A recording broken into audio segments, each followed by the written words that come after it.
আমাদের যুবকরা আর মাদকের সাথে যুক্ত হবে না, সন্ত্রাসে যুক্ত হবে না, দলীয় গ্রুপিং, চাঁদাবাজি, টেন্ডারবাজি, দখলবাজির সাথে যুক্ত হবে না, ইফতিজিংয়ে যুক্ত হবে না, মাদক ব্যবসায় যুক্ত হবে না। দুর্নীতি, মাদক, ইফতিজিং, সন্ত্রাস।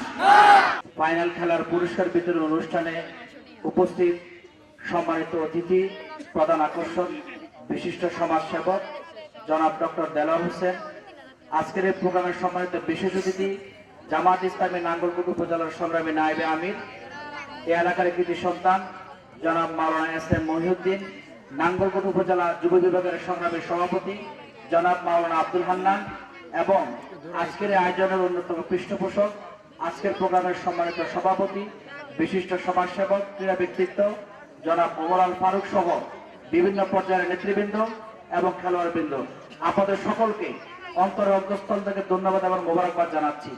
সুস্থ দেহ, সুস্থ মন, সুস্থ বিনোদন, এটি হচ্ছে আমাদের খেলার ক্ষেত্রে আমাদের নীতি কথা। আমাদের সমাজে আমরা দেখি যুবকদেরকে রাজনৈতিক হাতিয়ার বানানো হয়, লাঠিয়াল বাহিনীতে পরিণত করা হয়, দলবাজি, গ্রুপিংবাজি, বিভিন্ন সিস্টেমে নিজের আখের গোছানোর জন্য যুবকদেরকে ব্যবহার করা হয়।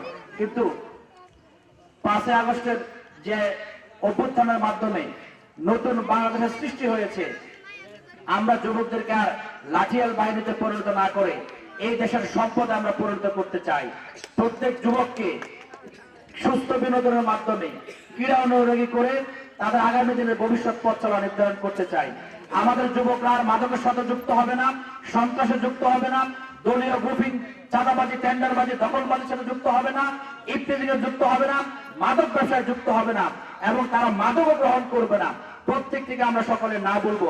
এরকম যুবকদেরকে নিয়ে আগামী দিনে আমরা নাঙ্গলকোটকে নতুন করে সাজাবো ইনশাআল্লাহ। আমি আমার প্রত্যেকটি বক্তব্যে যে কথা বলার চেষ্টা করি, আগামী দিনে আমরা যদি নির্বাচিত হই তাহলে সবচেয়ে বেশি প্রায়োরিটি পাবে যুবকেরা। সবচেয়ে বেশি যুবকদের জন্য কারিগরি শিক্ষা প্রতিষ্ঠানের আমরা ব্যবস্থা করব, তাদের সুস্থ বিনোদনের জন্য বেশি বেশি করে খেলাধুলা আমরা আয়োজন করব। এর পাশাপাশি আপনাদের কাছ থেকে আমি একটু প্রকাশ্য প্রতিশ্রুতি চাই। আমি একটা শব্দ বলবো, আপনারা সকলে সর্বস্বরে না বলবেন, বলতে পারবেন তো? এক নাম্বার হচ্ছে দুর্নীতি, মাদক, ইফতিজিং, সন্ত্রাস। ইনশাআল্লাহ এই সকল কিছুকে নাই পরিণত করে, পরাজিত করে একটি আদর্শ রাষ্ট্র প্রতিষ্ঠা আমরা ভূমিকা পালন করব। আজকে যারা বিজয়ী হয়েছেন প্রত্যেককে অন্তঃস্থল থেকে ধন্যবাদ জানাচ্ছি। যারা বিজয়ী হতে পারেননি, ট্রাইবেকার পর্যন্ত খেলা নিয়ে এসেছেন, আপনাদেরকে অন্তঃস্থল থেকে মোবারকবাদ জানিয়েন। দর্শকবৃন্দ যারা এখানে হাজির হয়েছেন, আপনাদেরকে অন্তঃস্থল থেকে ধন্যবাদ জানিয়ে আমার বক্তব্য শেষ করছি। আসসালামু আলাইকুম ওয়া রাহমাতুল্লাহ।